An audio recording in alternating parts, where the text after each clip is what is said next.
Hey, what's up, y'all? How y'all doing? Welcome back to the channel. So, I just wanted to talk about some of the stuff I'm reading this week, some of the stuff I've read, just, get a little yap session and kind of give my thoughts on some things, and yeah, I mean, it's not going to be a really deep video or going anything in particular. Just, I don't know, I've been reading a lot and I've been kind of wanting to talk about it. So, let's start off with, I recently read Secret Wars. I read that a couple weeks back. Jonathan Hickman's Secret Wars. I had never read it before, not fully, and I read it after finishing his Avengers and New Avengers run. I will be releasing a video on that. That was incredible, and that will be in a review video here soon. So look forward to that. I also recently finished Geoff Johns' Darkseid War arc in his Justice League run. I liked it. I liked it a lot. It wasn't perfect. There was some stuff I wasn't a big fan of. But like, just off the top of my head, the Anti-Monitor redesign, not a big fan of that. Not a big fan of that at all. I kind of get what they were going for, but I thought it was a little Zack Snyder-ish in the bad way, and like I'm actually kind of a Zack Snyder apologist when it comes to some of his DC stuff, but that was, I don't know, like I'm not into the big whole make characters that are from space or cosmic just completely gray and metaled out. I think that works for maybe some people, not for like the Anti-Monitor, especially when he's rooted in such a colorful design from Crisis on Infinite Earths and the way he was portrayed as a modifier of worlds, I guess you could say, of universes in Infinite Crisis. But other than that, I liked a lot of this stuff. I liked that it was kind of more Diana, Wonder Woman centric. I liked that a lot. I liked some of the playing around with the New Gods stuff. Putting Batman on the oh no, I'm gonna blank on Metron's chair. I don't know why I cannot remember the name of Metron's chair right now. This is actually gonna drive me crazy. Yeah, I like that. I liked the little kind of adventure that Hal Jordan and Batman, go on. I like some of the mythology redo that Geoff Johns kind of did. Darkseid's daughter, being cross between him and an Amazonian. I don't want to think about how that worked out necessarily, but I thought that was pretty fucking cool. I don't know if y'all can hear in the background, there's thunder outside. I'm sorry if you can hear that. But yeah, I liked that a lot. I liked that Darkseid kind of got his shit kicked in a little bit. I thought that was pretty cool. I liked the general effects of the Justice League, each one of them turning into a new god, essentially. I thought that was cool. I wish it had gone on longer. I felt like there could have been a lot of repercussions that could have spread out through different runs and throughout the later part of Geoff Johns' run. The fact that it kind of came and went within a few issues is a little bit disappointing. I feel like that was something that they really could have played with and really made cool and, made it something more unique in the New 52, especially because the New 52 is generally just, it's so hit or miss, and I feel like that could have been a really cool concept to use. But, I digress. Overall, I really liked it, though. The art is fucking incredible. It's amazing, okay? I like stuff that involves Darkseid and the New Gods a lot. I like the super cosmic side of DC. I'm generally I like the cosmic side of comics in general. I think that's where a lot of comics really shine, is in the mythological aspect, and I think Darkseid War did that relatively well. I'm not really a big fan of Geoff Johns as a whole. I started reading his Green Lantern a while back, and I liked it, but I don't think I was really in the mood for it at the time, so I put it down. I still have it. I'm going to read through it again, and I like Infinite Crisis a lot. I actually read that recently too, and Infinite Crisis is really cool. It's really cool. That's definitely my favorite thing I've read by him. I think there's some incredible parts to it, especially. I don't think it works as a whole, but there's certain parts of Infinite Crisis that I'm a little iffy on, but some of that is because of identity crisis, just to be completely honest. You know, obviously, I think pretty much everybody can agree that anything that came from Identity Crisis caused a big problem for DC for good reason. You know, Identity Crisis was fucking insane in the worst way possible. But overall, I really, really liked Infinite Crisis. I really, really liked Darkseid War. I think Infinite Crisis is much better than Darkseid War, but I still like Darkseid War a lot.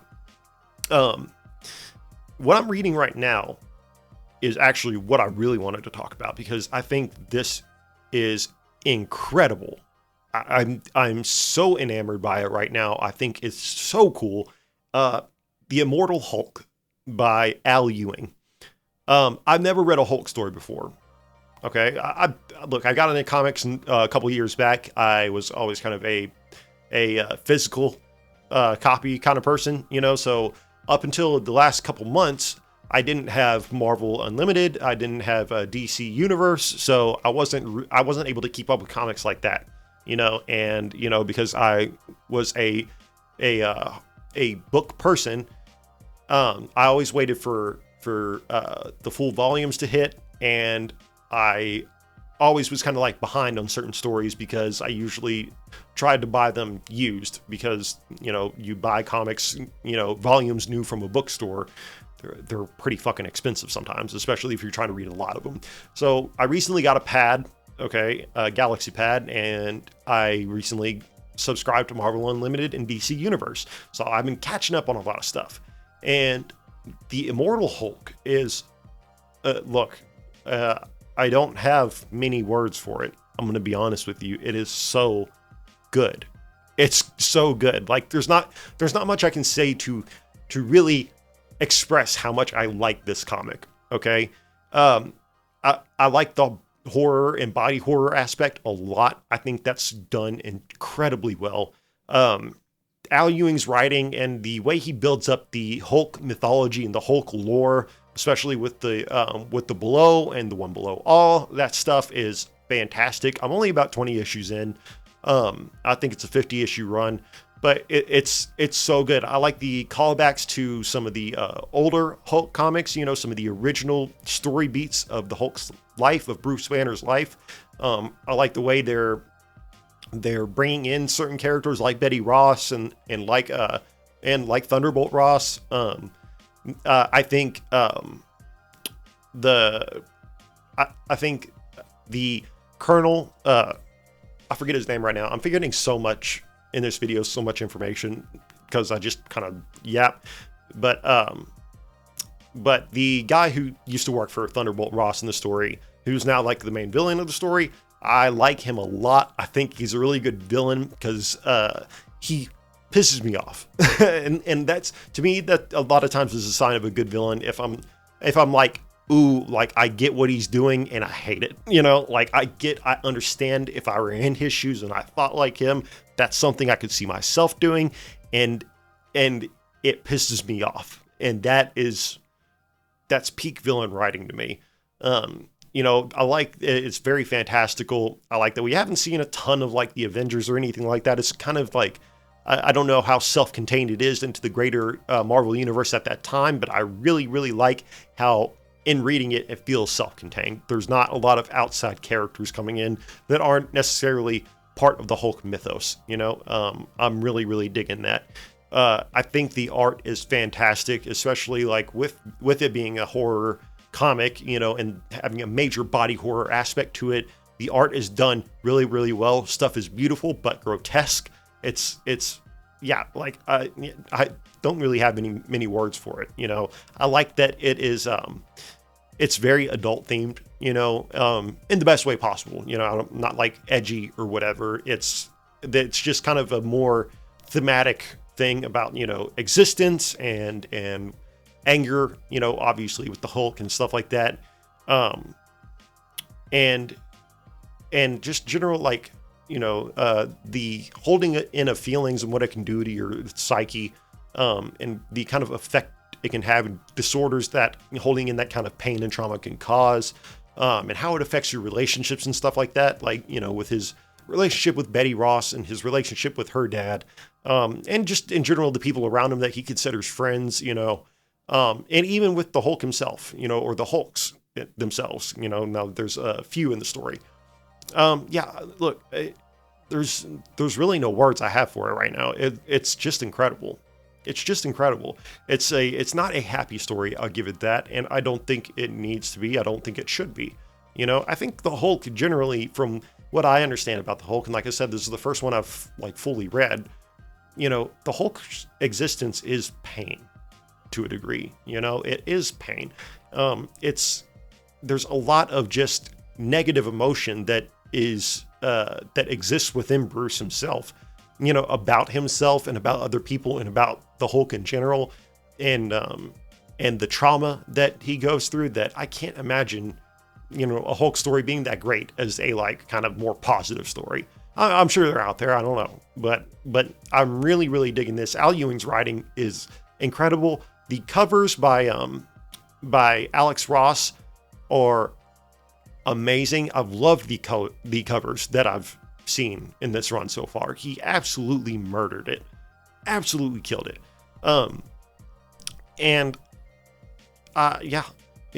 don't know. There's not much else from that I can say.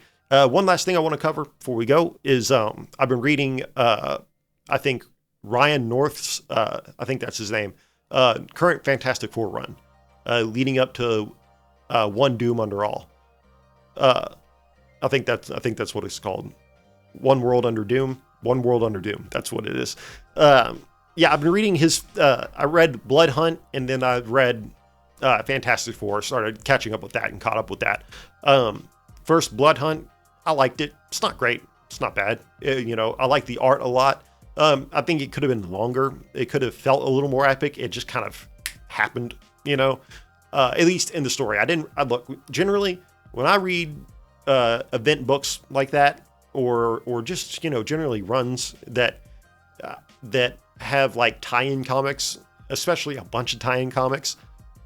I feel like I shouldn't have to read every fucking tie-in comic in order to get the full breadth of the story, and I feel like that might have been what the issue was here for me.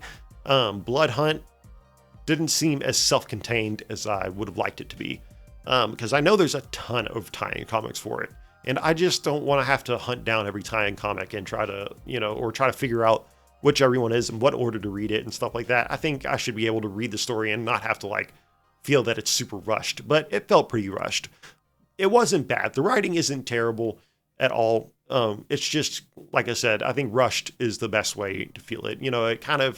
It starts and then it ends. It just kind of happens very quickly. The repercussions, I feel like they needed one specific big reason to give Doom the power of the Sorcerer Supreme, and I feel like this was the way they wanted to do it without making it, seem kind of unearned or undeserved. But I think that because of their want to do that it actually ended up being that way. And I like the general idea of how Doom gets the Sorcerer Supreme, or becomes the Sorcerer Supreme. I like that a lot, but I just think overall it's a little flimsy in execution. That's all. Still a good book. I think worth the read, especially if you like vampires and stuff like that. It's cool. And then now the Fantastic Four series, I have fucking loved. I love it.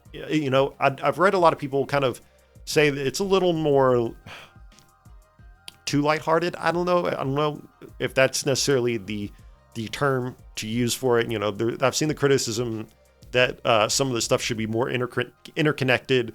That the fact that a lot of the issues are singular stories that don't necessarily have to do with one another, or that sometimes omit certain Fantastic Four members. And there's not until 4 or 5 issues in, that the Fantastic Four aren't wholly together. And I know when it was coming out, because I read the letters at the end of each issue, there were some people that didn't like the fact that we didn't know exactly what happened to the Fantastic Four until quite a few issues in. They teased that something happened that kind of broke the Fantastic Four apart, and then they didn't reveal that until a couple issues in, which confused me at first too. I admit that I had to look it up and be like, what am I missing about this? And then I read that someone told me, it's actually gets explained to in a couple issues. And I was like, okay, and I actually like that approach. And I should have realized, because normally when something has happened in comics already and a story is building off of that, usually there will be editor's notes and it'll tell you what issue it happened in and why, stuff like that. I didn't see that for the event that caused the Fantastic Four to rupture. So I should have gotten the context clues, but I didn't, dumb me. But, I really like the episodic nature of this series. I like that it's kind of lighthearted. I like that they're singular adventures, kind of almost like bottle episodes of a TV show. And I like the pulpy sci-fi aspect to it. Now, maybe pulpy is not the right word, but I like the sci-fi aspect. It reminds me very much. I'm a huge Star Trek fan. It reminds me very much of the Star Trek, the original series. Where each episode, there's stuff that is referenced throughout the series in Star Trek that calls back to certain episodes, but each episode is really self-contained, and it has to do with a new moral play or a new particular piece of science that the Trek crew is stumbling upon, or some sort of ethical situation that they have to overcome. And Fantastic Four, that reminds me of that a ton. Oh my god, I love that stuff. I'm also watching Star Trek Strange New Worlds right now, which I started watching that because I wanted more of that kind of thing after Fantastic Four, after I got caught up with it. As a Star Trek fan, it reminds me of that a lot in tone and execution, and I really, really like that. I really, really like that. It's very cool. Some of the issues are only just okay, but most of them are great to fantastic. No pun intended. And none of them are bad. I'll say that none of them are bad. I've had a great time reading that up to this point. And I think the art in general is fantastic. It's a little lighter, which I think fits the tone of the story overall. I think the writing is really good. The connections and the dialogue between the family is really great, really playful, kind of stuff that you would expect from the Fantastic Four and expect from a really close family in general. And I really didn't know Alicia Masters as a character very well before this. Dude, I am like now such a crazy Alicia Masters fan. Like, it's totally sold me on the character and actually made her one of my favorite characters in the Fantastic Four cast. Like, she's essentially an unofficial fifth member of the Fantastic Four. She seems like the way that she understands each of the characters, she can talk to each of them and make them understand certain things that the other members of the family are saying, kind of like, making connections for them, or like, really, like when Reed says something that's way too sciencey, she understands the concept of what he's saying and kind of explains it. She comes up with new ideas and ways to, for them to combine their powers that no one else has seen before. And because she's blind, she thinks of stuff outside the box. I think that's a really cool thing. And she's just a really down-to-earth, well-rounded, sweet character, who, and her relationship with Ben Grimm, is so heartwarming. It's so heartwarming. Yeah, I love that aspect. They've really nailed selling the relationship between the two and what makes them love each other. Even from the very first issue, from their very first interaction, I was like, dude, I love this relationship. It's so heartwarming, and it's so like, you can tell they have so much love for each other. It feels natural and not forced. Because sometimes relationships in comics can kind of have that problem. They feel a little forced. This doesn't. It feels like it feels like North as a writer, put himself directly in both of their shoes and completely understood from top to bottom why Alicia loves Ben and Ben loves Alicia, and what their relationship really means and what makes it so special to begin with. And I think that's what I've only read very little of the Fantastic Four. I've read all of Hickman's run. I love Hickman's run. This is a lot different than that, but I think both really encapsulate what is awesome about the Fantastic Four in general. And not just in the sense of like their adventures, but like one really covers, like Hickman's run really does well at the science side of Fantastic Four, the exploration side of it. This one really nails the family side of it, and the personal side of things. And each one also does the other side very well, but each one kind of focuses on a different one. But I think right now they're both incredible, and I really love this, kind of more intimate side that we're seeing of the Fantastic Four in Ryan North's story. It's great. Still currently ongoing. I think if you've never read a Fantastic Four comic, I think it's a good place to start. But I think that's all I have. I think that's all I have. If y'all like the video, please like, comment, subscribe. If you want me to read anything in particular, talk about anything in particular, watch anything in particular, please let me know. And yeah, I will catch you all in the next one. Peace.